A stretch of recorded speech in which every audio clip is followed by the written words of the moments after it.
दुनिया की भी।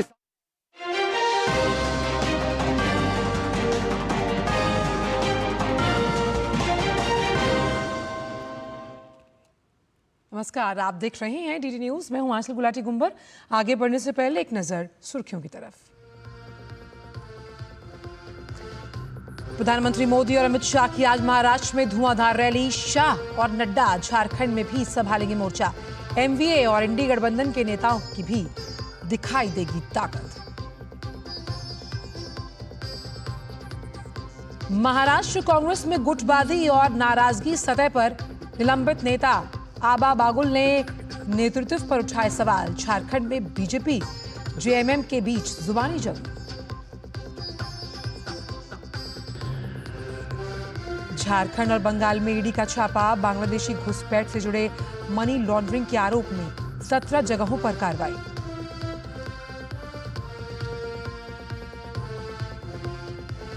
प्रयागराज में लोक सेवा आयोग के गेट के बाहर बैठे छात्रों से मिलने पहुंचे जिला अधिकारी। आरओ और एआरओ की परीक्षा एक ही दिन कराने की मांग।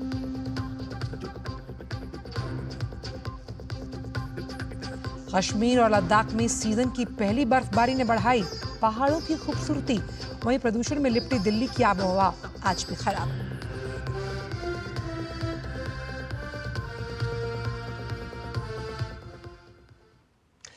और आइए जानते हैं सभी खबरों को विस्तार के साथ और बात करते हैं प्रयागराज की, जहां यूपी लोक सेवा आयोग के खिलाफ प्रतियोगी अभ्यर्थियों का आंदोलन आज लगातार दूसरे दिन भी जारी है।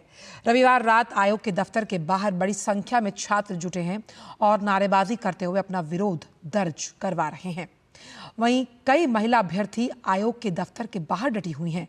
आधी रात में पुलिस कमिश्नर और डीएम ने इन्हें समझाने की कोशिश की, लेकिन छात्र मानने को तैयार नहीं। आज सुबह से ही लोक सेवा आयोग के कई अधिकारी मौके पर पहुंचे। खुद जिला अधिकारी इनसे बातचीत कर रहे हैं।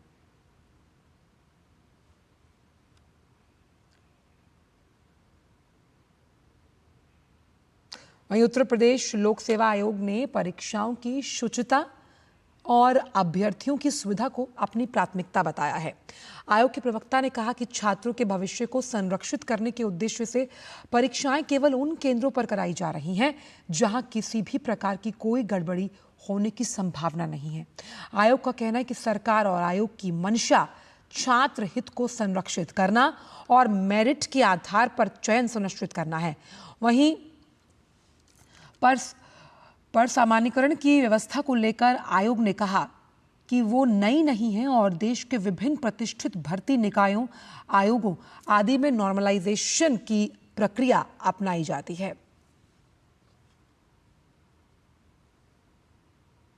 तो यूपी के प्रयागराज में लोक सेवा आयोग के सामने छात्रों का प्रदर्शन। एक ही शिफ्ट में परीक्षा चाहते हैं अभ्यर्थी। हालांकि उत्तर प्रदेश लोक सेवा आयोग छात्रों के हितों के लिए प्रतिबद्ध है। वहीं उत्तर प्रदेश के उप मुख्यमंत्री केशव प्रसाद मौर्य ने भी सक्षम अधिकारियों से छात्रों की मांगों की संवेदनशीलता के लिहाज से उसे सुनने और समाधान निकालने की बात कही। उन्होंने ये सुनिश्चित करने के लिए कहा कि छात्रों का कीमती समय आंदोलन में नहीं बल्कि उनकी तैयारियों में लगे। वहीं उन्होंने न्यायालय में लंबित मामलों का भी शीघ्र समाधान निकालने का आग्रह किया, जिससे छात्रों का भविष्य अंधकार में ना रहे।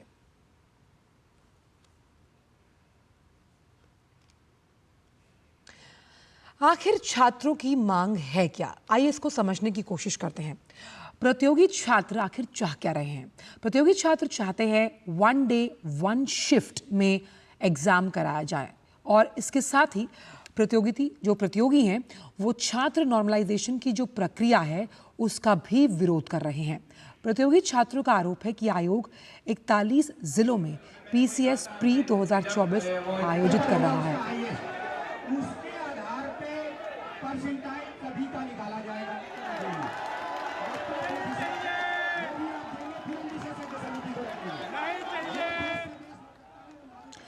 जबकि इसे प्रदेश के सभी 75 जिलों में आयोजित किया जाना चाहिए ताकि एक ही दिन में एक ही शिफ्ट में परीक्षा कराई जाए, यानी कि एक ही पाली में। और इससे आयोग को नॉर्मलाइजेशन की जरूरत भी नहीं पड़ेगी। तो छात्रों की ये मांग है। यूपी के प्रयागराज में छात्रों का प्रदर्शन जारी है। यूपी पीएससी परीक्षा को एक ही पाली में कराने की मांग पर अड़े हुए हैं अभ्यर्थी और इसीलिए यूपी में परीक्षा पर घमासान, सड़कों पर उतर आए हैं छात्र।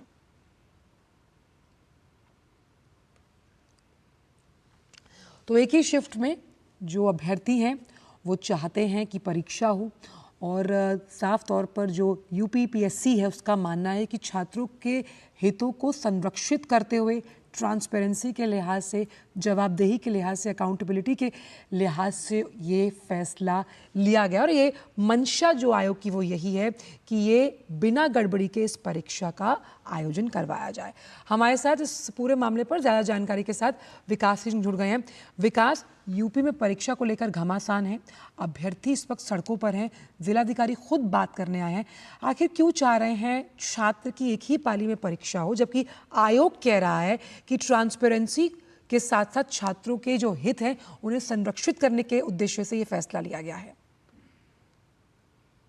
देखिए, आयोग की तरफ से ये स्पष्ट बताया जा रहा है और एक बार बार फिर से बताया जा रहा है कि जो भी निर्णय और कदम उठाए गए हैं वो छात्रों के हित में उठाए गए हैं, क्योंकि प्रतियोगी परीक्षाओं को लेकर सरकार ने इससे पहले भी कई बड़े कदम उठाए थे। हमने देखा था कि इससे पहले पुलिस भर्ती परीक्षा आयोजित की गई थी जिसमें 60,000 से ज्यादा पदों के लिए परीक्षा की गई थी और 50 लाख के तकरीबन अभ्यर्थियों ने भाग लिया था। तो इस परीक्षा के मद्देनजर आरओ एआरओ और जो पीसीएस प्री की परीक्षा है उसको लेकर आयोग का कहना यह है कि परीक्षा की शुचिता के साथ कोई खिलवाड़ न किया जाए, उसके मद्देनजर ही ये कदम उठाए गए हैं।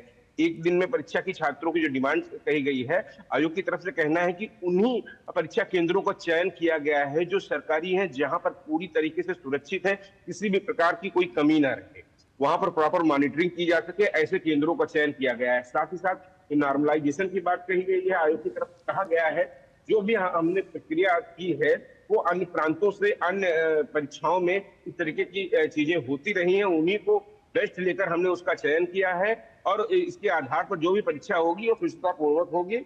और इसके मद्देनजर आयोग समझाने की बार बार प्रयास कर रहा है। साथ ही साथ वहां पर मौके पर जिलाधिकारी भी हैं, पुलिस कमिश्नर भी हैं और अन्य लोग भी वहां मौजूद हैं जो छात्रों को इस बात को समझाने की कोशिश कर रहे हैं वो इस बात को माने। आयोग की तरफ से जो भी कदम उठाए गए हैं वो छात्रों के उज्जवल भविष्य के लिए ही उठाए गए हैं। इसके मद्देनजर तमाम सारी चीजें हैं, लेकिन छात्र फिलहाल अभी मानने को तैयार नहीं है। विकास, अगर इसको कई कारण हो सकते हैं।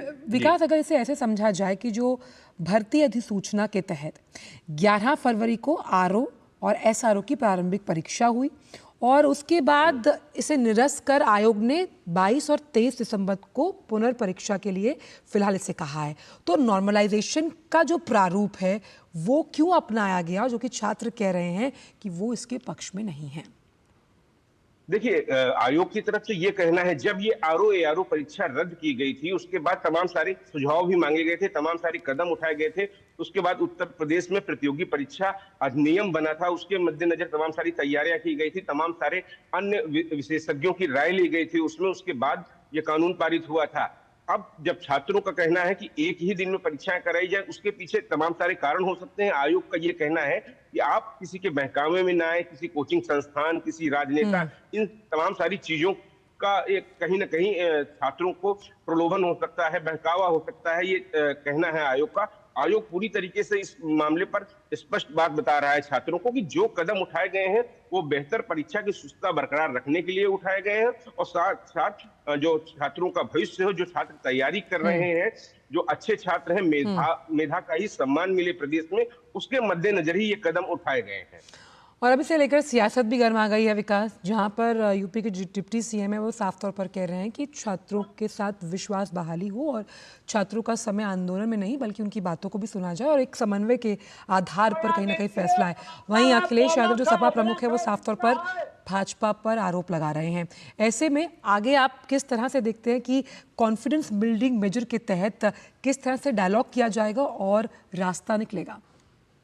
देखिए, आयोग की तरफ से जो आयोग के अध्यक्ष हैं उन्होंने अपनी बात अपील की है छात्रों से। वहां पर मौके पर आला अधिकारी मौजूद हैं, उनकी भी यही छात्रों से अपील है कि वो परीक्षा की तैयारी करें। परीक्षाओं की जो तिथि निर्धारित की गई है वह अपने तय समय पर ही कराई जाएंगी। रही बात राजनीति की, चूंकि उत्तर प्रदेश में सियासी जमीन काफी ज्यादा सियासी पारा हाई रहता है, तो यहाँ पर विपक्ष हो, अखिलेश यादव हो, कोई भी मौका ऐसा चूकना नहीं चाहते हैं जिससे वो सरकार को घेरने का प्रयास करें। लेकिन जो प्रतियोगी परीक्षाओं की बात है उसको लेकर उत्तर प्रदेश सरकार काफी ज्यादा गंभीर नजर आई है। जब से पुलिस भर्ती और आरओ परीक्षाएं निरस्त की गई थी उसके बाद से ही यहाँ पर जो तैयारियां की गई थी, जो अधिनियम बनाया गया था, उसके मद्देनजर आगे मुख्यमंत्री योगी आदित्यनाथ चाहते हैं कि किसी भी प्रकार की कोई जो है यहाँ पर परीक्षा की शुद्धता पर कोई प्रश्न चिन्ह ना उठे। उसके मद्देनजर तमाम सारे जो कदम उठाए गए हैं वो छात्रों के भविष्य को देखकर ही उठाए गए हैं। इसमें किसी प्रकार का कोई प्रश्न चिन्ह ना उठा पाए, कोई भी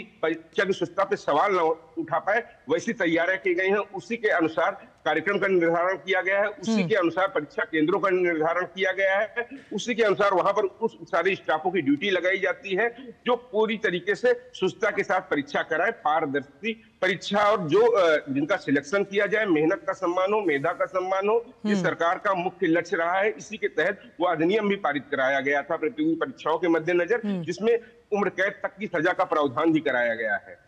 विकास, लेकिन वन डे वन शिफ्ट की जब बात आती है तो छात्रों का ये मानना है कि इसमें रिसोर्सेज की जो वेस्टेज है वो कम होती है। आप एक ही दिन में फारिग भी हो जाते हैं, लेकिन एक ही पाली में परीक्षा कराने की अपनी चुनौतियां भी हैं। इसे किस तरह से देख रहा है प्रशासन? उन्हीं के मद्देनजर प्रशासन की ये मंशा थी कि जो केंद्र सबसे पहली बार जो चिन्हित किए गए थे, हर जगह पहले होता था, जब तमाम सारी जब शिकायतें आई थी कि परीक्षा केंद्रों की संख्या काफी ज्यादा बढ़ाई दी जाती थी, प्राइवेट स्कूलों में कर दिया जाता था या अन्य सारे प्राइवेट इंस्टीट्यूटों को दे दिया जाता था। लेकिन सरकार ने इससे सीख ली। उस परीक्षा के बाद आरओ परीक्षा और खासतौर से पुलिस भर्ती परीक्षा के बाद फिर उसने उन्हीं केंद्रों का चयन किया जो सरकारी थे, जहां पर सरकार का पूरा दखल था, जहां पर प्रत्येक कैमरे पे प्रत्येक 26 हमने देखा इससे पहले उदाहरण स्वरूप कि हर एक कैमरे पे सीसीटीवी जो कैमरा लगाया गया था, हर एक छात्र उसके दायरे में था, बराबर नजर रखी गई थी।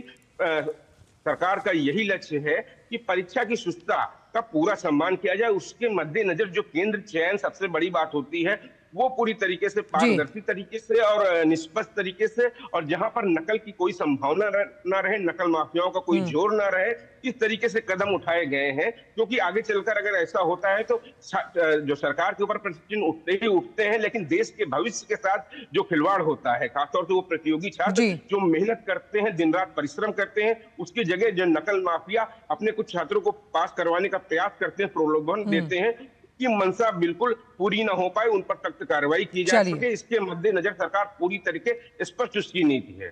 बहुत बहुत शुक्रिया विकास, इन तमाम जानकारियों को हमसे साझा करने के लिए। और फिलहाल वक्त एक छोटे से ब्रेक का है, आप देखते रहिए डीडी न्यूज। आपके घर के खाने में रेस्टोरेंट जैसा स्वाद ले आए MDH का शाही पनीर मसाला। पनीर को क्या मस्त बना डाला। जब धरती चीर कर निकलता है लोहे का पत्थर और मिलता है मोंगिया के जोश से, फिर तपता है, पिघलता है और बनता है फौलाद। अब होता है सरिया सारी खूबियों के साथ। मोंगिया स्टील, मजबूत देश का मजबूत सरिया। ब्रेक के बाद सभी का स्वागत। रुक करते कुछ अन्य खबरों का। बांग्लादेशी घुसपैठ और महिलाओं की तस्करी का रैकेट चलाकर अवैध तरीके से कमाई और मनी लॉन्ड्रिंग के मामले में ईडी ने झारखंड और पश्चिम बंगाल में 17 ठिकानों पर एक साथ रेड शुरू की।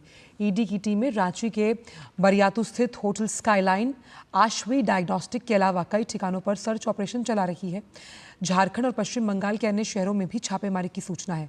रांची के बरियातू थाने की पुलिस ने जून महीने में पुलिस ने एक होटल से बांग्लादेश की 3 लड़कियों को पकड़ा था। इनके पास ना तो वीज़ा था ना पासपोर्ट। इन्हें कथित तौर पर देह व्यापार कराने के लिए लाया गया था। FIR के अनुसार बांग्लादेश की रहने वाली लगभग 21 साल की युवती को एक अन्य लड़की की मदद से कोलकाता लाया गया।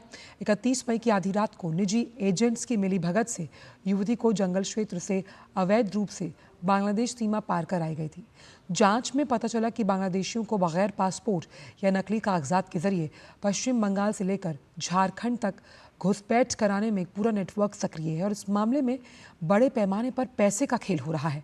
पुलिस की इस एफआईआर के आधार पर ईडी ने 16 सितंबर को पीएमएलए के तहत मनी लॉन्ड्रिंग का केस दर्ज करते हुए जांच शुरू की और अब इसी मामले में जांच बढ़ाते हुए एजेंसी ने छापेमारी शुरू की है।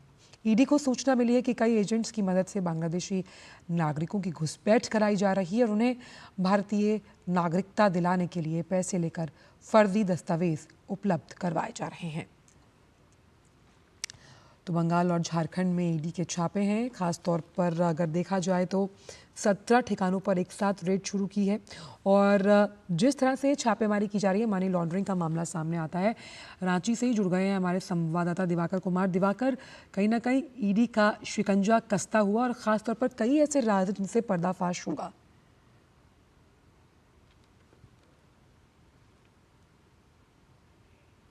लगातार कस रहा है और बांग्लादेशी घुसपैठ का जो मामला है वो सिर्फ झारखंड में नहीं बल्कि बंगाल में भी उसी तरीके से फैला हुआ है। हालांकि जो दोनों जगहों पर जहां सरकार है वो इस बात को मानने के लिए तैयार नहीं है, लेकिन ईडी को लगातार इस बात के सोर्सेज मिल रहे हैं, उनके पास इस बात के क्लेम, लोगों की तरफ से कंप्लेन भी आ रहे हैं कि झारखंड में जो है वो बांग्लादेशी घुसपैठी जो है वो लगातार हो रही है और उसके कई कनेक्शन। अभी पिछले महीने सितंबर के महीने में रांची में एक एफआईआर दर्ज किया गया था, उसमें कई बांग्लादेशी जो लड़कियां हैं वो फर्जी दस्तावेज के आधार पर यहां पर पकड़ी गई थी। उसके बाद से ही ईडी के पास कंप्लेन आए थे और ईडी ने उसी एफआईआर को अपना दस्तावेज बनाकर आगे की कार्रवाई की है। और ये कार्रवाई सिर्फ झारखंड के रांची में नहीं, रांची में 2 होटल्स पे ये कार्रवाई हो रही है, 2 डायग्नोस्टिक सेंटर्स पे ये कार्रवाई है और पाकुड़ में जो मुख्तार आलम जो एक व्यक्ति है वो सरकारी दफ्तरों में सप्लाई करता है, सामानों की सप्लाई का काम करता है, लेकिन उसका जो मुख्य काम है वो फर्जी दस्तावेज बनाने का काम है। उसके घर से कई ऐसे कागजात मिले हैं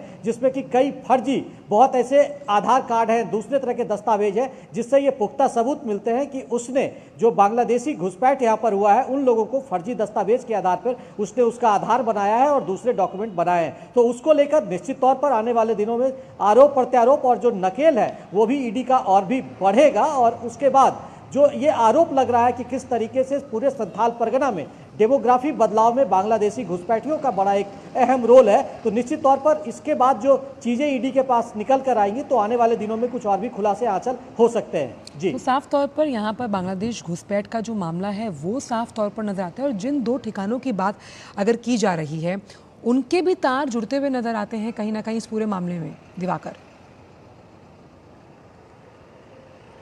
एकदम निश्चित तौर पर तार जुड़ रहे हैं, क्योंकि पिछले कुछ दिनों में और भी जगहों पर झारखंड में छापेमारी हुई है और ईडी ने जिस तरीके से बांग्लादेशी घुसपैठ के मामले में पहली बार अब एक तरीके से दबिश दी है, तो अब ईडी के पास निश्चित तौर पर कोई ना कोई पुख्ता सबूत रहेंगे। और चूंकि हम लोगों के पास भी ये जो सितंबर के महीने में रांची में जो बांग्लादेशी लड़कियों की जो गिरफ्तारी हुई थी और उसके बाद जो उनको पकड़ा गया था होटल से, तो उसके बाद एफआईआर जो दर्ज हुआ था उसकी कॉपी हम लोगों के पास भी आई थी। तो निश्चित तौर पर वो जो मामला है ईडी के पास पहुंचा है और उसके बाद जब ये कार्रवाई हो रही है तो ये रांची का कनेक्शन और पाकुड़ का कनेक्शन, पाकुड़ संथाल परगना का वो कोर इलाका है जहां पर लगातार ये आरोप लग रहे हैं कि बांग्लादेशी घुसपैठिए और डेमोग्राफी का जो मामला है यहाँ पर लगातार बढ़ रही है और आदिवासियों की जनसंख्या घट रही है। तो उसके बाद वहां पर एक जमीन का जो अवैध ट्रांसफर है उसके भी आरोप लगते रहे कि किस तरीके से जो बाहरी लोग आकर वो जो आदिवासी लड़कियों के साथ शादी कर रहे हैं और उसके बाद उनके जमीन को हड़पने का प्रयास हो रहा है। तो ये किस तरीके से नेक्सस भी वहां पर काम कर रहा है, इसका भी खुलासा अब लगता है कि ईडी के इस दबिश के बाद हो सकेगा। आंचल,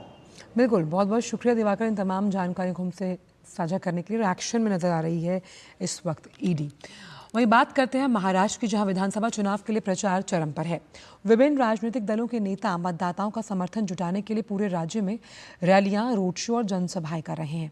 चुनाव को लेकर जैसे जैसे वोटिंग की तारीख नजदीक आ रही है वैसे वैसे राज्य में विधानसभा चुनाव को लेकर सरगर्मियां तेज हैं। बीजेपी के स्टार प्रचारकों में से एक प्रधानमंत्री नरेंद्र मोदी महाराष्ट्र में ताबड़तोड़ रैलियां कर रहे हैं। प्रधानमंत्री आज महाराष्ट्र में 3 विशाल जनसभाएं करेंगे। सबसे पहले पीएम चिमूर में जनसभा करेंगे, उसके बाद सोलापुर और पुणे में महायुति उम्मीदवार के लिए समर्थन मांगेंगे। महाराष्ट्र विधानसभा चुनाव के लिए प्रचार में महायुति और महाविकास आघाड़ी के नेताओं ने पूरी ताकत झोंक दी। प्रधानमंत्री नरेंद्र मोदी का ये पिछले 5 दिनों में तीसरा दौरा है। महायुति और महाविकास अघाड़ी दोनों गठबंधन अपनी अपनी जीत के दावे ठोक रहे हैं। दोनों गठबंधनों की तरफ से चुनावी घोषणा पत्र सामने आने के बाद दिग्गज नेताओं ने प्रचार में पूरी ताकत झोंक दी। राहुल गांधी, उद्धव ठाकरे, शरद पवार समेत एमवीए के तमाम नेता राज्य में जारी प्रचार को धार देंगे। कांग्रेस नेता राहुल गांधी चिखली, बुल्ढाणा में खामगांव के उम्मीदवार राणा दिलीप कुमार सानंदा के साथ संयुक्त रैली करेंगे। महाराष्ट्र कांग्रेस में किस हद तक गुटबाजी और असंतोष है, ये चुनाव से पहले खुलकर सामने आया। पार्टी से 6 साल के लिए निलंबित एक बागी उम्मीदवार आबा बागुल ने साफ किया कि कांग्रेस के प्रदेश अध्यक्ष नाना पटोले पहले किसी से क्यों नहीं मिले, क्यों उनसे बात कर स्थिति को नहीं संभाला। आबा बागुल समेत 23 नेताओं को कल ही पार्टी से इसलिए निलंबित कर दिया गया क्योंकि वो सभी अधिकृत उम्मीदवार के खिलाफ चुनावी मैदान में खड़े हैं। सुनते हैं कि आबा बागुल क्यों उठा रहे हैं सवाल। आप 10 तारीख तक क्यों चुप बैठे हैं? आपको लास्ट डेट था 4 तारीख, उसके पहले आप मिले हो किसी को? आपने उसको बिठाने की कोशिश की है, उसको समझाने की कोशिश की है? हर बार आते हो, बिठाते हो और कोशिश करते हो, ऐसा कहकर 40 साल निकल गए। 100% ये कांग्रेस घटाने की कोशिश चल रही है। मेरा कार्यकर्ताओं को विनती है, आप डरिए मत। कांग्रेस को आपको संभालने के लिए दिया है, मालिक होने के लिए नहीं दिया है। ये संभालने का कोशिश है आपको, और वो भी 3 साल अच्छा संभाला तो रखते। आप तो मालिक ही बन रहे और हमें ही निकाल रहे। आप कभी आए कांग्रेस में? हमारे से पहले आए क्या? आप ऊंचे अहदे पे बैठ गए, इसका फायदा मत उठाइए। कार्यकर्ता रहेगा तो आप रहेंगे। वहीं रांची में आज झारखंड भाजपा के अध्यक्ष बाबूलाल मरांडी ने जेएमएम को आड़े हाथों लिया और कहा कि झारखंड मुक्ति मोर्चा के घोषणा पत्र पर किसी को भरोसा नहीं, वो झूठ का पुलिंदा है, उन पर कौन विश्वास करेगा। पिछले जब चुनाव हो रहा था उस समय भी जारी किया था, अब उसमें से आप सब लोग पढ़ लीजिएगा तो कुछ भी उन्होंने पूरा नहीं किया। तो इसलिए वो जितना भी जारी किया है, किसको क्यों विश्वास करेगा उनके घोषणा पत्र पर। तो इसलिए हम तो ये कहेंगे कि भाई वो एक प्रकार से तो कह सकते हैं कि भाई झूठ का एक बड़ा पुलिंदा है। अब उनके ऊपर भरोसा आखिर कौन करेगा।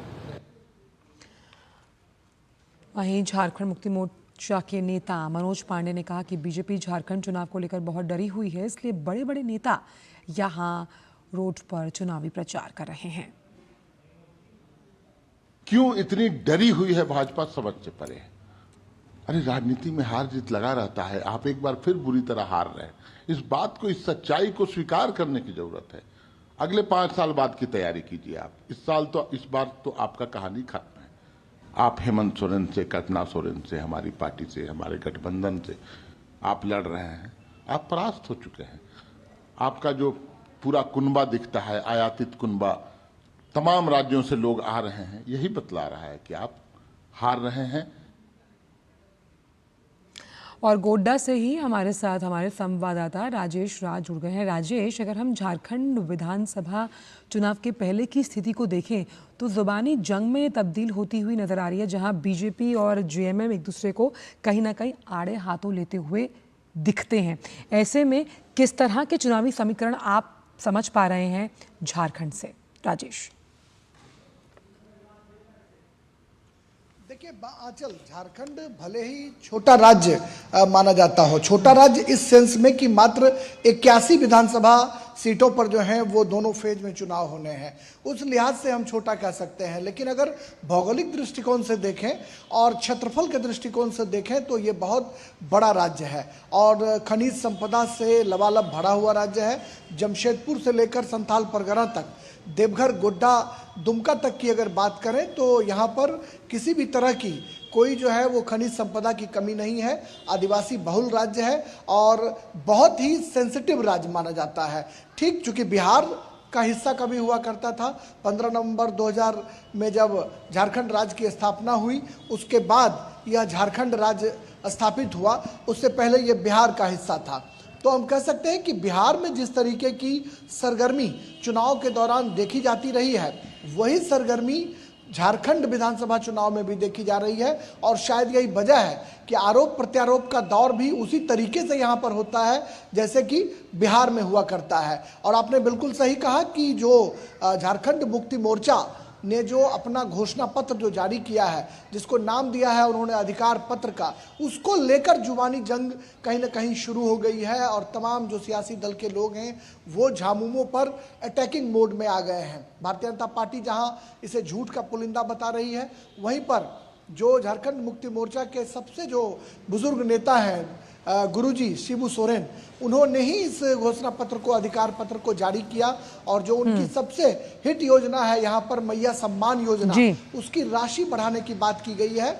और सरकारी नौकरियों में महिलाओं को आरक्षण देने की बात की गई है, जिसकी संख्या जो है उन्होंने जो बताया है कि 33% आरक्षण देने का वायदा अधिकार पत्र में किया गया है। जो 33% आरक्षण राज्य विधानसभाओं और लोकसभा में देने का जो विधेयक था, जिसको केंद्र सरकार ने पारित करा रखा है, उस पर कहीं ना कहीं झामुमो ने अमल करने की बात यहाँ पर करी है। तो हम कह सकते हैं कि झारखंड की सियासत में अधिकार पत्र आने के बाद एक बवाल मचा हुआ है। बाबूलाल मरांडी ने विरोध जताया है। और अब जबकि पहले चरण के लिए मतदान की उल्टी गिनती शुरू हो चुकी है, पोलिंग पार्टी अपने स्थानों पर रवाना हो रही है, ऐसे में हम कह सकते हैं कि दूसरे चरण के लिए अब जो संथाल परगना का इलाका है, वहां पर सबसे बड़ी चुनौती भारतीय जनता पार्टी के लिए होगी कि वो संथाल परगना के इलाके में झामुमो के गढ़ में वो कैसे एंट्री मारे, कैसे वो अपनी धमक जो है वो बरकरार रखें। चूंकि जो देवघर का इलाका है या फिर आसपास के जो कुछ इलाके हैं, वहां पर भारतीय जनता पार्टी का परफॉर्मेंस अच्छा रहा है। लेकिन अगर हम दुमका की बात करें या फिर जो उससे सटे हुए जो आदिवासी बहुल इलाके हैं, वो झारखंड मुक्ति मोर्चा का गढ़ है। और भारतीय जनता पार्टी तो क्या बीजेपी उस गढ़ में, बिल्कुल, क्या बीजेपी उस गढ़ में सेंध लगाएगी? बिल्कुल। और सबसे अहम बात है कि जो अधिकार पत्र है, कितने अधिकार दे पाएगा मतदाताओं को, देखने वाली बात होगी। लेकिन सवाल यहाँ पर यह भी है राजेश कि जिस तरह से प्रधानमंत्री परिवारवाद को एक बहुत बड़ा अभिशाप मानते हैं जब हम भारतीय राजनीति की बात करते हैं, और इससे त्रस्त रहा है झारखंड, और ऐसे में आजसू का बीजेपी के साथ आना कितना बड़ा चुनावी उलटफेर की अगर हम बात करें इस बार के विधानसभा चुनाव में आप देखते हैं? देखिए, आजसू पहले भी पाटन पार्सल रही है झारखंड मुक्ति मोर्चा का। सुदेश महतो जो उसके नेता हैं, वो सिल्ली विधानसभा क्षेत्र से खुद जो है वो किस्मत आजमाते रहे हैं। हालांकि 2014 के विधानसभा चुनाव में वो हार गए थे, लेकिन 2019 में जो है वो फिर किला फतह करने में कामयाब हुए। तो आजसू का एक अपना वोट बैंक है। और सुदेश महतो जिस बिरादरी से आते हैं, उस बिरादरी का झारखंड में ठीक ठाक वोट परसेंटेज है। यानी मतलब जो कुर्मी समुदाय के लोग हैं, उनका वोटिंग परसेंटेज ठीक ठाक रहा है। तो शायद यही वजह है कि भारतीय जनता पार्टी की ये कोशिश है कि जो इनके परंपरागत जो मतदाता हैं, उसके अलावा जो ओबीसी, एससी और एसटी मतदाताओं की एक लंबी फहरिस्त है झारखंड में, उसमें कैसे उसको साथ किया जाए। आपने देखा कि हरियाणा के चुनाव में भारतीय जनता पार्टी को ओबीसी और एससी समुदाय के लोगों ने बड़े पैमाने पर वोट दिया। तो भारतीय जनता पार्टी हरियाणा की जीत से कहीं ना कहीं उत्साहित है, और वो हर हाल में चाहती है कि महाराष्ट्र और झारखंड में किला फतह किया जाए, ताकि अगले साल जब दिल्ली और बिहार विधानसभा के चुनाव हो तो उसमें वो अपनी पूरी धमक जो है वो बरकरार रखे। और शायद यही वजह है कि झारखंड का चुनाव भारतीय जनता पार्टी के लिए करो और मरो की स्थिति में है कि वो हर हाल में वो बीजेपी चाहती है कि जो उनकी सत्ता यहाँ से चली गई है, 5 साल से झारखंड मुक्ति मोर्चा की सरकार है, वहाँ पर वो वापसी कर सके और कहीं ना कहीं एक मजबूत दावेदारी पेश कर सके। वहीं पर झारखंड मुक्ति मोर्चा के लिए सत्ता को बचाना बड़ी चुनौती है। वो जद्दोजहद में है कि कैसे अपनी सत्ता को बरकरार रखकर भारतीय जनता पार्टी को जवाब दे सके। बिल्कुल, इसका फैसला करेगी जनता जनार्दन। बहुत बहुत शुक्रिया राजेश, इन तमाम चुनावी जानकारियों को हमसे सीधे गोड्डा से साझा करने के लिए। तो बात क्योंकि झारखंड चुनाव की चल रही है, उसी से जुड़ी खबर अगली है, जहां रोटी बेटी माटी एक बड़ा चुनावी मुद्दा है, जिसे लेकर बीजेपी झारखंड के लोगों के बीच जा रही है। झारखंड के गोड्डा से सांसद निशिकांत दुबे पार्टी के लिए लगातार प्रचार कर रहे हैं। करप्शन भी झारखंड के चुनावों में एक बड़ा मुद्दा है और इन तमाम विषयों पर हमारे संवाददाता नीरज सिंह ने बात की गोड्डा के सांसद निशिकांत दुबे से। आइए आपको सुनवाते हैं। गोड्डा से सांसद निशिकांत दुबे जी इस समय हमारे साथ हैं। सर, झारखंड इलेक्शन चल रहा है, भारतीय जनता पार्टी लगातार कोशिश कर रही है झारखंड में सरकार बनाए, एक नारा भी दिया है रोटी बेटी और माटी का, इस नारे को कैसे देखते हैं आप? माननीय प्रधानमंत्री जी ने यह नारा हजारीबाग में दिया जब हमने अपनी परिवर्तन यात्रा को समाप्त किया, तो उन्हें कहा कि ये झारखंड का ये चुनाव है, रोटी बेटी और माटी बचाने का चुनाव है और इसके लिए भारतीय जनता पार्टी संघर्ष करेगी। इसके कार्यकर्ता जो है जनता के बीच में जाएंगे। माननीय प्रधानमंत्री जी ने पिछले 10 साल में जो विकास का काम किया है, वो विकास यदि कहीं दिख रहा है तो संथाल पड़ना जैसे पिछड़े जगह में दिख रहा है। लोग तो बोलते रहते हैं कि हम ये कर देंगे, लेकिन माननीय प्रधानमंत्री जी ने बोला कम है, किया ज़्यादा है। आप देखें कि हेमंत सोरेन भी तमाम तरह के वायदे कर रहे हैं। करप्शन कितना बड़ा इशू आप समझ रहे हैं झारखंड के अंदर? इस सरकार में जितना करप्शन का सिस्टम डेवलप हुआ उसका केंद्र बिंदु क्या है? गोड्डा है। एनआरसी को लेके भी आपने कहा है कि अगर सरकार बनती है तो यहाँ एनआरसी लागू करेंगे।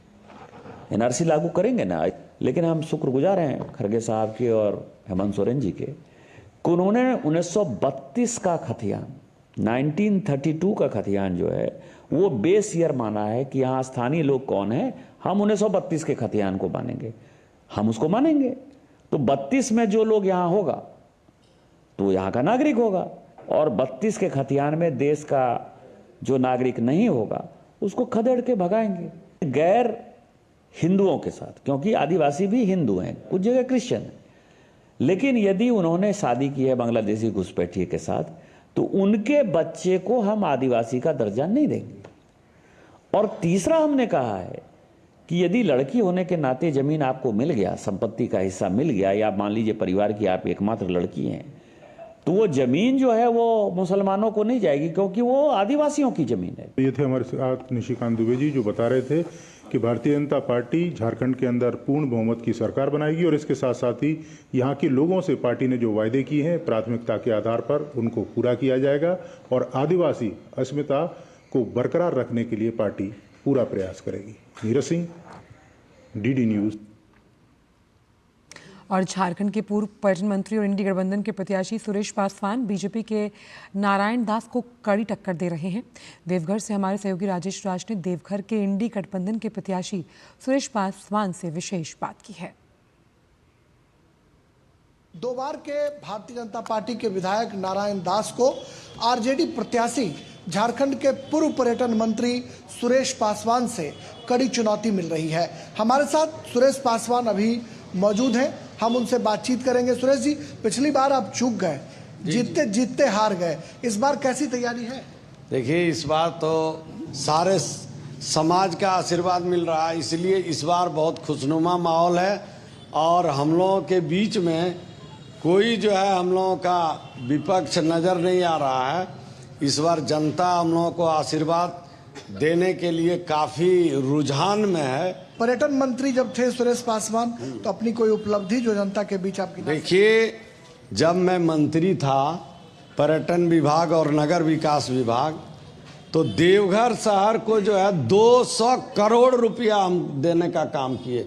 देवघर में जो आप रोड देख रहे हैं चकाचक, नली गली, पीसीसी रोड जो देख रहे हैं, लाइट जो देख रहे हैं, सारा मेरा किया हुआ है। बिहार की तरह तेजस्वी यादव जो है वो यहाँ पर लोकप्रिय हैं, उनकी लोकप्रियता कितनी है, कितना लाभ मिल रहा है सुरेश पासवान को लालू यादव और तेजस्वी यादव के नाम? देखिए, बिहार और झारखंड उस समय जो है एक था। हम लोगों का ग्रास रूट काफ़ी मजबूती है। भले हम लोग सीट इस बार ज़्यादा नहीं लाए थे, इस बार आपको रुझान मिलेगा। इस बार राष्ट्रीय जनता दल का सातों सीट जो है भारी बहुमत से जीतने का काम होगा, क्योंकि इंडिया गठबंधन के साथ हम लोग चुनाव लड़ रहे हैं। इस बार भारी बहुमत से जीत करके जाएंगे। सुरेश पासवान जो झारखंड में देवघर जो विधानसभा क्षेत्र है वहां से वो आरजेडी के प्रत्याशी हैं और इन्हें पूरा भरोसा है कि तेजस्वी यादव और लालू प्रसाद के नाम के सहारे और बाबा भोलेनाथ का भी इन्हें आसरा है कि बाबा भोलेनाथ के आशीर्वाद के सहारे वो इस बार विधायक जरूर बनकर झारखंड विधानसभा पहुंचेंगे। कैमरामैन संदीप के साथ राजेश राज, डीडी न्यूज, देवघर, झारखंड। और बाबा भोलेनाथ की नगरी देवघर बैद्यनाथ धाम में मुकाबला नारायण और सुरेश के बीच। बीजेपी ने अपने 2 बार के विधायक नारायण दास पर एक बार फिर भरोसा जताया। नारायण दास बाबा भोलेनाथ के सहारे और देवघर में बह रही विकास की गंगा के सहारे चुनावी वैतरणी पार करना चाहते हैं। हमारे संवाददाता राजेश राज ने देवघर के भाजपा प्रत्याशी नारायण दास से खास बात की, आपको सुनवाते हैं। अभी डीडी न्यूज दिल्ली की टीम बाबा भोलेनाथ की नगरी देवघर में मौजूद है और देवघर शहर से हम तकरीबन 12-14 किलोमीटर अंदर सतरिया गांव में अभी मौजूद हैं, जहां पर भारतीय जनता पार्टी के प्रत्याशी और निवर्तमान विधायक नारायण दास लोगों से मिलजुल रहे हैं, प्रचार अभियान पर निकले हैं और अभी हमारे साथ एक्सक्लूसिव बातचीत कर रहे हैं। नारायण जी, आप तीसरी बार चुनाव मैदान में हैं, 2 बार विधायक रहे, किन मुद्दों के आधार पर जनता के बीच वोट मांग रहे हैं? देवघर बाबा बैद्यनाथ की नगरी है और संथाल पुरना प्रमंडल की सबसे सुंदर और विकसित शहर है। यहीं विकास के कई आयाम पहले भी आए हैं। एम्स आया, एयरपोर्ट आया, एसटीपी आया, बायोडायवर्सिटी पार्क आया। एम्स, एयरपोर्ट और जो देवघर रेलवे स्टेशन का मुद्दा है, वंदे भारत ट्रेन चलने का मुद्दा है, यह मुद्दा जनता के बीच कितना लहर रहा है या क्या ये एक चुनावी मुद्दा बन पाया है?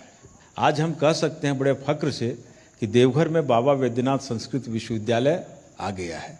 इसकी ज़मीन भी चिन्हित हो गई है, डीपीआर भी बन गया है। जब अपनी सरकार बनेगी तो सबसे पहला काम भूमि पूजन होगा। और जहाँ तक सड़कों की बात है, पुल पुलिया की बात है, रोड की बात है, शिक्षा की बात है, पेयजल की समस्या की बात है या स्वास्थ्य की बात है, हम हमेशा इन चीज़ों में ध्यान देते हैं। पहली बार आप 2000 वोटों के अंतर से चुनकर आए कड़े मुकाबले में, और इस बार जो है आरजेडी के लोग या इंडी गठबंधन के लोग ये कह रहे हैं कि नारायण दास घिर चुके हैं, कड़ा मुकाबला है। आप इसमें अब कहाँ पाते हैं अपने, कोई मुकाबले को आप मानते हैं कि कड़ा मुकाबला है? कड़ा मुकाबला नहीं है। अगले साल का चुनाव अगर देखा जाए तो लगभग 3000 मतों के अंतर से हमने चुनाव जीता, लेकिन मेरा वोट ऑफ परसेंटेज बढ़ा, मैं 4000 वोट ज़्यादा लाया। ये उन लोगों को दिख नहीं रहा है। जय श्री राम। भारतीय जनता पार्टी के जो प्रत्याशी हैं नारायण दास, उनका कहना है कि नारायण ये हैं, मैं तो सिर्फ दास हूँ। कैमरामैन संदीप के साथ सतरिया गांव देवघर से मैं राजेश राज, डीडी न्यूज के लिए। और वक्त एक छोटे से ब्रेक का है, आप देखते रहिए डीडी न्यूज।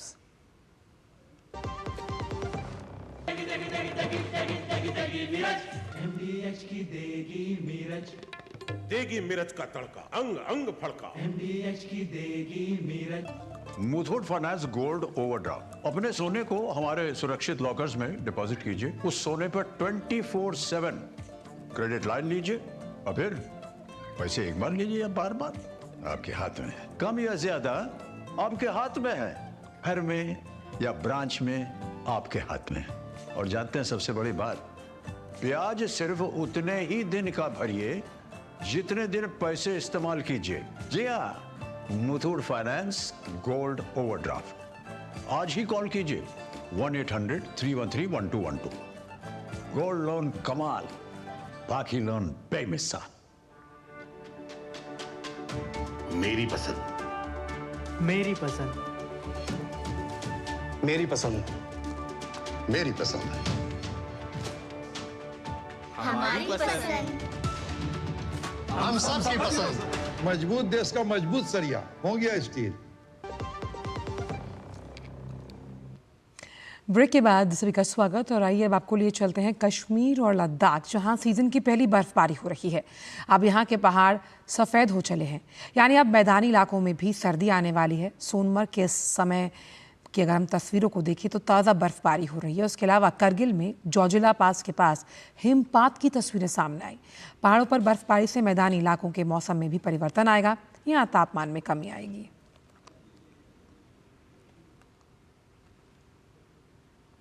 पहाड़ों पर बर्फ की सफ़ेद चादर बिछ रही है, लेकिन दिल्ली में अगर देखें तो स्मॉग की धुंध है। आज भी कई इलाकों में वायु गुणवत्ता सूचकांक यानी AQI 400 के पार दर्ज किया गया। रोजाना की तरह आज भी सुबह कई इलाकों में धुंध की चादर दिखाई दी। वजीरपुर में AQI 424 दर्ज किया गया। वायु गुणवत्ता का स्तर बेहद खराब श्रेणी में आता है। जहांगीरपुरी में AQI 400 के पार यानी 418, रोहिणी में AQI 415, मुंडका में 406 दर्ज किया गया और आनंद विहार के इलाके में भी AQI 404 था। बवाना में 393 और बात अगर अशोक विहार की जाए तो 391 AQI दर्ज किया गया। विवेक विहार में AQI 385 दर्ज किया गया। पंजाबी बाग में AQI 382 दर्ज किया गया और इसकी वजह से प्रदूषण बढ़ता है। जहां सांस संबंधित गंभीर बीमारियां होने की आशंका है, जैसे फेफड़ों में जलन, खांसी, सीने में दर्द। आपको बताएं कि सामान्य वायु गुणवत्ता 0 से 50 AQI की श्रेणी में होना चाहिए। प्रदूषण बढ़ने की वजह से लोगों की सेहत पर असर पड़ रहा है।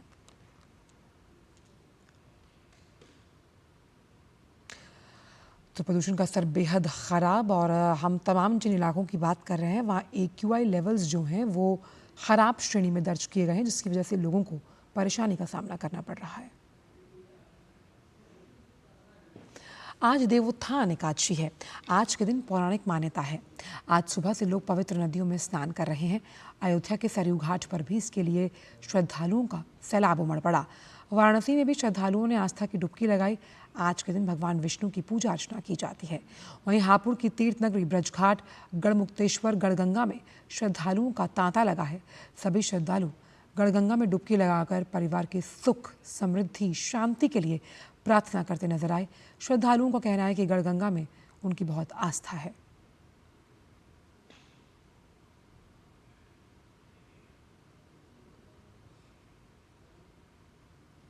खबर उत्तर प्रदेश के जालौन से, जहां आयुष्मान वय वंदन योजना को लेकर 70 वर्ष से अधिक आयु के वृद्धजनों में खासा उत्साह है।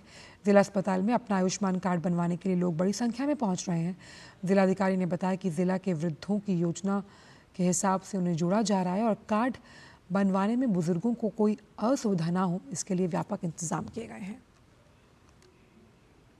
हमारा टारगेट ये है कि जो हमारे वृद्धाश्रम है और ऐसा क्लस्टर जहाँ पर वृद्धों का रहना समूह में है, उन सभी जगह को हम लोग पहले टारगेट करके कर रहे हैं। इसी क्रम में उरई राठ रोड स्थित वृद्धाश्रम में भी जो है ये कैंप लगाया जा रहा है और जनपद स्तर पर प्रत्येक ग्राम पंचायत में वृद्धजनों का चिन्हांकन का काम पूरा हो गया है और अब उनको आयुष्मान वय वंदन योजना के तहत आयुष्मान कार्ड बना करके उनको 5 लाख रुपए तक के निःशुल्क इलाज की व्यवस्था की जा रही है।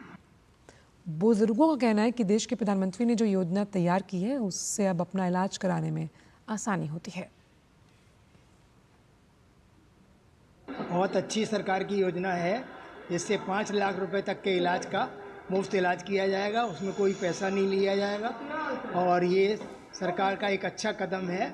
इससे ये लाभ मिलेगा कि मतलब बूढ़े लोगों को बहुत बीमारी घेरती है तो फ्री इलाज मिलेगा और पैसा, हम लोग गरीबों के पास पैसा नहीं है तो कहाँ से हम इलाज करा पाएंगे। उनकी बहुत अच्छा उन्होंने काम किया है। इस एज में विभिन्न प्रकार की बीमारियों से पीड़ित हो जाते हैं, इसलिए उनके स्वास्थ्य हित को ध्यान में रखते हुए मोदी जी ने बहुत अच्छा कदम लिया है, जिसमें जनरल आदमी को 5 लाख का जो आयुष्मान योजना के अंतर्गत लाभ मिलेगा, उससे लोगों की विभिन्न प्रकार की बीमारियों में एक मील का पत्थर साबित होगा, जो वास्तव में हम सब लोगों के लिए बहुत ही अच्छी बात है। मैं इसके लिए मोदी का बहुत बहुत धन्यवाद करता हूं। केंद्रीय वित्त मंत्री निर्मला सीतारमण ने दिल्ली के AIIB के जो प्रतिनिधि मंडल है उनके साथ बैठक की और बैठक में 9 विभिन्न सेक्टर्स में AIIB के निदेशक मंडल के 11 अधिकारी और इसी के प्रबंधन से जुड़े वरिष्ठ प्रतिनिधि शामिल थे। केंद्रीय वित्त मंत्री ने AIIB बोर्ड के साथ भारत के मजबूत जो बुनियादी ढांचा है, डिजिटल बुनियादी ढांचे के महत्व पर चर्चा की। वित्त मंत्री ने कहा कि AIIB को जलवायु अनुकूलन, लचीलापन, बुनियादी ढांचे के विकास, एनर्जी सिक्योरिटी, शहरी विकास के प्राथमिकता वाले क्षेत्रों में अपने निवेश को व्यापक बनाना चाहिए। साथ ही भारत की अगली पीढ़ी के सुधारों के लिए भी AIIB को समर्थन देना चाहिए। भारत ने संयुक्त राष्ट्र सुरक्षा परिषद में तत्काल सुधार का आह्वान किया और कहा कि दशकों की चर्चाओं के बावजूद 1965 से कोई महत्वपूर्ण बदलाव नहीं हुआ। संयुक्त राष्ट्र में भारत के स्थायी प्रतिनिधि P. हरीश ने कहा कि सुधारों के लिए कई दशकों की सामूहिक पुनरावृत्ति के बावजूद ये निराशाजनक है कि 1965 के बाद से इस संबंध में कोई परिणाम नहीं देखा गया। Tasked with the responsibility for the maintenance of international peace and security, The Security Council has too often found itself paralyzed by the geopolitical realities of today, which have evolved far beyond the realm of that of 1945. In today's interconnected world, Mr. President, a more equitable council is very essential. We cannot go on with the relics of the past for the demands of the future. India has consistently championed a cooperative, inclusive, and consultative approach to international relations. We firmly believe that the calls for reform multilateralism, with Security Council reforms at its core, is supported by the overwhelming majority of the membership. Bangladesh में अंतरिम सरकार में नए सलाहकारों की नियुक्ति से विरोध प्रदर्शन शुरू हुआ। सोमवार को पूरे देश में लोगों के विभिन्न वर्गों ने नए सलाहकारों की पिछली सरकार के दौरान निभाई भूमिका पर सवाल उठाया। मोहम्मद यूनुस की अगुवाई वाली अंतरिम सरकार ने शनिवार को व्यवसायी शेख बशीर उद्दीन, फिल्म निर्माता मुस्तफ़ा सरोवर फारूकी और मुख्य सलाहकार के विशेष सहायक महफूज आलम को सलाहकार नियुक्त किया था।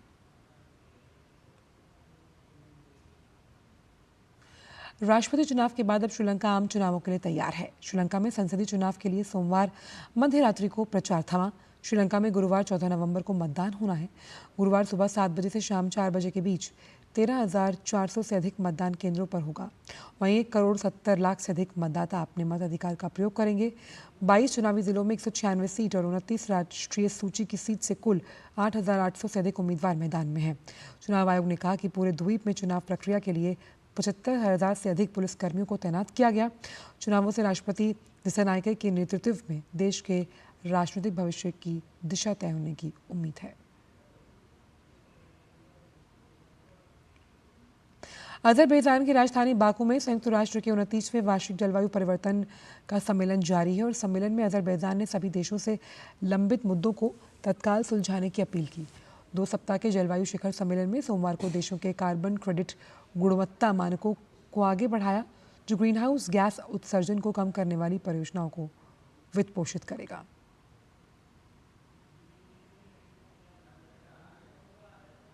सूत्रों के अनुसार अमेरिका के नवनिर्वाचित राष्ट्रपति डोनाल्ड ट्रंप ने माइक वॉल्ट्ज को अपना राष्ट्रीय सुरक्षा सलाहकार नियुक्त किया। फ्लोरिडा के रिपब्लिकन सांसद वॉल्ट्ज तालिबान से लोहा ले चुके हैं। साथ ही माइक वॉल्ट्ज चीन के कट्टर आलोचक हैं।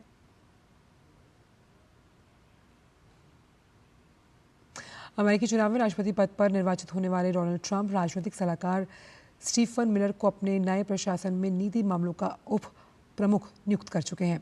राष्ट्रपति के तौर पर ट्रंप के पहले कार्यकाल में मिलर वरिष्ठ सलाहकार थे और उन्हें कई नीतिगत निर्णयों में अहम भूमिका निभाई। मिलर ने इमिग्रेशन पर ट्रंप के कई भाषणों और योजनाओं को तैयार करने में मदद की। नियुक्ति की पुष्टि करते हुए उपराष्ट्रपति पद के लिए चुने गए जेडी वेंस ने सोमवार को मिलर को एक्स पर बधाई संदेश पोस्ट किया और कहा, राष्ट्रपति द्वारा एक और शानदार चयन है ये।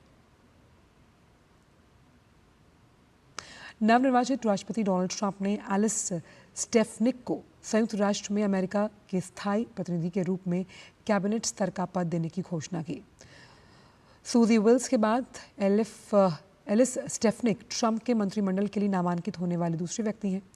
स्टेफनिक के पद को सेनेट द्वारा अनुमोदित किया जाना है, जबकि स्टाफ के प्रमुख को उसकी आवश्यकता नहीं। इससे पहले स्टेफनिक ने गाजा युद्ध के दौरान इजरायल की आलोचना के कारण संयुक्त राष्ट्र पर यहूदी विरोधी भावना का आरोप लगाया। बिहार के राजगीर में खेली जा रही महिला Asian champions trophy hockey tournament में भारतीय टीम ने जीत के साथ दमदार शुरुआत की। भारतीय टीम अपने दूसरे मुकाबले में आज दक्षिण कोरिया के खिलाफ मैदान पर उतरेगी। आज शाम 4:45 पर भारत और दक्षिण कोरिया के बीच ये मुकाबला खेला जाना है। भारत ने अपने पहले मुकाबले में मलेशिया की टीम को 4-0 से हराया। इस टूर्नामेंट में भारतीय महिला हॉकी टीम की कमान सलीमा टेटे संभाल रही हैं।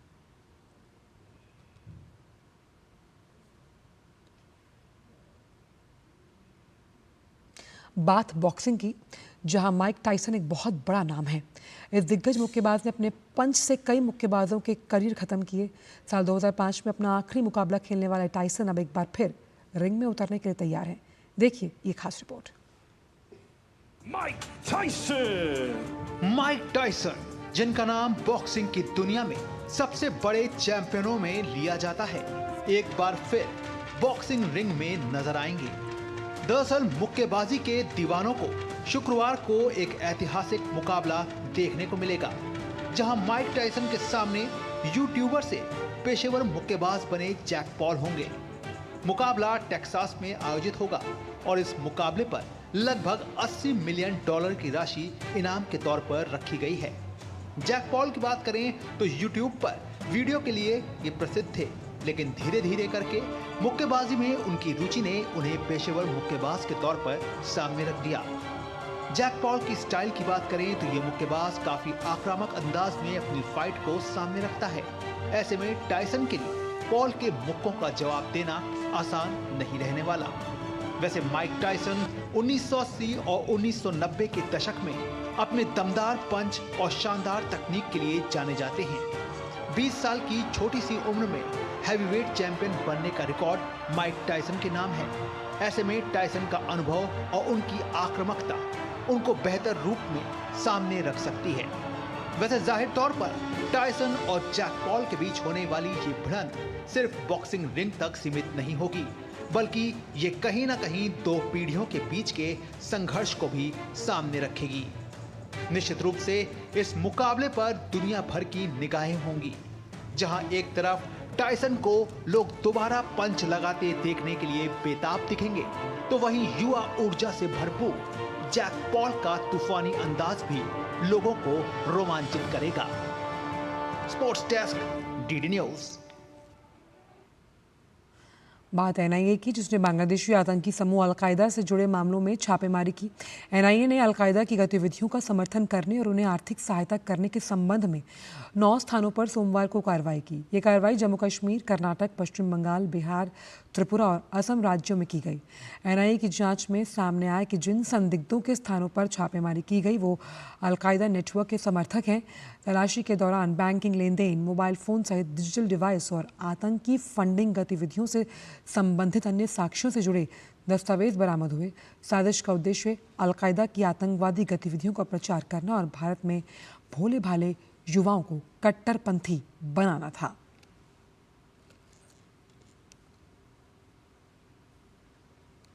और अब बात इफ्फी की, जहां इस बार भारतीय सिनेमा की सर्वश्रेष्ठ फिल्मों का प्रदर्शन होगा। इस बार कई नई पहल देखने को मिलेगी। भारतीय सिनेमा में उभरती आवाज़ों को समर्पित एक नई पुरस्कार श्रेणी होगी। शुरुआत तो वहीं भारतीय सिनेमा के गौरवशाली विरासत का जश्न भी दिखाई देगा। देखिए रिपोर्ट।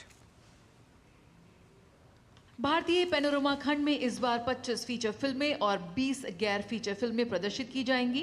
पैनोरमा की उद्घाटन फिल्म के रूप में रणदीप हुड्डा की स्वातंत्र्य वीर सावरकर का चयन किया गया है। गैर फीचर फिल्म श्रेणी की शुरुआत हर्ष सांगानी निर्देशित घर जैसा कुछ लद्दाखी फिल्म से होगी। फेस्टिवल निर्देशक की जिम्मेदारी संभाली है विख्यात निर्देशक शेखर कपूर ने। तो ये मेला मिलन का मेला है between film makers, teachers, master classes and new young film makers. इस बार भारतीय सिनेमा में उभरती आवाजों को समर्पित एक नई पुरस्कार श्रेणी भारतीय फीचर फिल्म के सर्वश्रेष्ठ नवोदित निर्देशक की शुरुआत हुई है। भारतीय सिनेमा की गौरवशाली विरासत का उत्सव मनाने के लिए 4 महान हस्तियों, अभिनेता व निर्देशक राज कपूर, निर्देशक तपन सिन्हा, तेलुगु फिल्म आइकन अक्किनेनी नागेश्वर राव और गायक मोहम्मद रफी को सेंचुरी ट्रिब्यूट दिया जाएगा।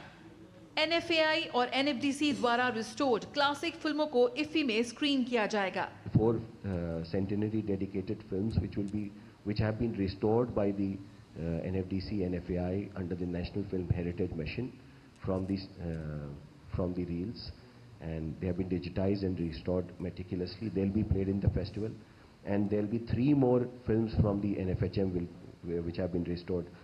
75 क्रिएटिव माइंड्स ऑफ टुमारो का दायरा बढ़ाते हुए इस बार देश भर से चुने 100 युवा इसका हिस्सा बनेंगे। NFDC फिल्म बाजार का 18वां संस्करण फिल्म निर्माताओं और फिल्म उद्योग के पेशेवरों को आपस में जुड़ने, सहयोग करने और अपनी प्रतिभा प्रदर्शित करने के लिए व्यापक मंच प्रदान करेगा। 75 क्रिएटिव माइंड्स जो हमने इंट्रोड्यूस किया था नए फिल्म मेकर्स के लिए, वो 100 क्रिएटिव माइंड्स हो गया कल की कल्पना करते हुए। तो क्योंकि भविष्य पर केंद्रित है और युवाओं पर केंद्रित है ये फिल्म फेस्टिवल। इफ्फी 2024 पहुंच और समावेशन पर जोर देने के साथ उद्योग कार्यशालाओं की एक बड़ी श्रृंखला प्रस्तुत करेगा। भारतीय फिल्म उद्योग आज वैश्विक स्तर पर कंटेंट निर्माण के लिए एक प्रमुख केंद्र बनने की दिशा में आगे बढ़ रहा है। इफ्फी अब एक उत्सव से कहीं अधिक है। ये अंतर्राष्ट्रीय सिनेमा में भारत की उभरती भूमिका का प्रदर्शन है। Jaya Sinha, DD news, Delhi. और फिलहाल समाचारों में इतना ही। दीजिए इजाजत। नमस्कार।